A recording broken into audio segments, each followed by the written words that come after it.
బెండకాయ కూర వండుతున్నాను. బెండకాయలు, పచ్చిమిరకాయలు, టమాటాలు, ఉల్లిపాయలు కోసుకుని పక్కన పెట్టుకున్నాం. స్టవ్ వెలిగించుకుని దాకా పెట్టుకున్నాం. ఆయిల్ పోసుకున్నాం. ఆయిల్ వేడెక్కాక కరివేపాకు, ఎల్లుల్లిపాయలు, జీలకర్ర వేసాను. తాలింపు ఉల్లిపాయ, పచ్చిమిరకాయ కూడా వేసాను. అవి మగ్గిన తర్వాత బెండకాయ ముక్కలు వేస్తాను.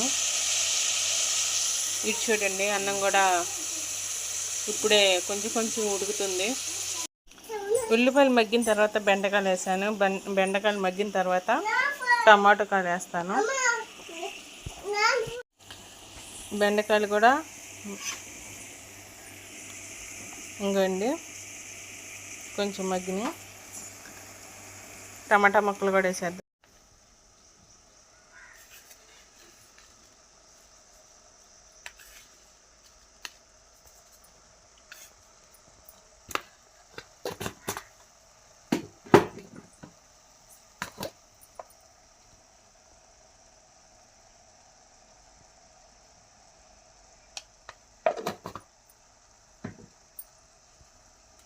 ఈ పక్కన అన్నం ఉడికిపోయింది.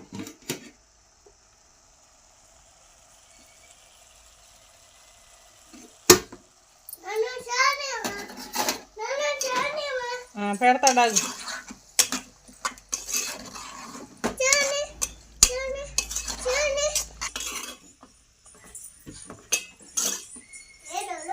ఉప్పు, పసుపు వేసిన తర్వాత మగ్గితే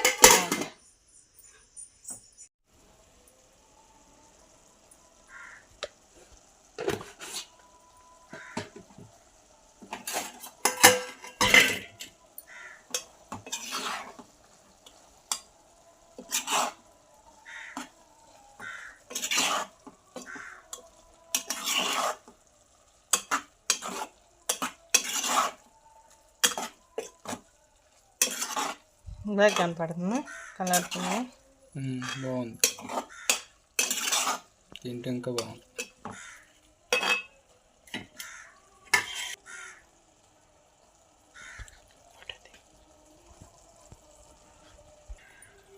ఒక నిమిషం కారం వేసాం కదా, బాగా పైకి తేలేంత వరకు మగ్గబెట్టుకోవాలి. అప్పుడు కారం స్మెల్ అంటూ రాదు బెండకాయ పులుసు.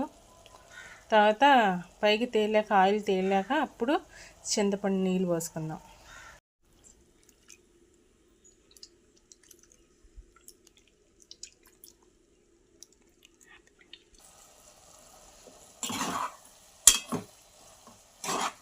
వెలిగైంది తినచ్చు కూర. ఇంకే కర్రీ అయితే అయిపోయింది. మనకి ఇంకా పెద్ద ముక్కల కోసం కదా పులుసులా చేసుకుంటే బాగుంటుందని చింతపండు నీళ్ళు పోద్దాం.